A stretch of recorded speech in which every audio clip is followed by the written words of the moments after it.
எதுவுமே செய்ய முடியலையா, உட்கார்ந்து ஜெபம் பண்ணுங்க, பைபிள் வாசிங்க.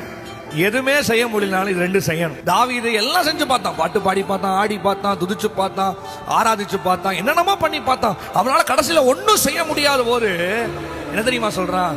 நான் இனி வசனத்தை தியானம் செஞ்சாதான் அந்த காரியத்துல நான் முன்னேற முடியும். இனி நான் என்ன பண்ண போறேன்னா தியானம் செய்ய போறேன், வசனத்தை தியானிக்க போறேன். தியானிக்கும் போது எனக்குள்ள அக்கினி எழும்பும்.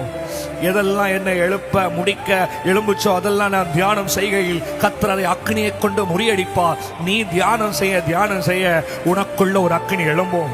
நீங்க கர்த்தருக்காய் பிரகாசிக்கிற ஒரு அக்கினியாய், ஒரு சுடரொளி பட்டயமாய் கர்த்தர் இந்த பாடலை பாடும் பொழுது உன்னை ஒரு அக்கினியாய் கர்த்தர் எழுப்புவார். உன்னை எரிக்க வந்த பிரச்சனைகளை ஆண்டவருடைய வசனம் என்கிற அக்கினி உனக்குள்ள போச்சுன்னா மேல இருக்கிறதெல்லாம் சுருண்டு எரிந்து போகும். நம்புற தேவ பிள்ளை மட்டும் கை உயர்த்தி எங்கூட சேர்ந்து ஹalleluya.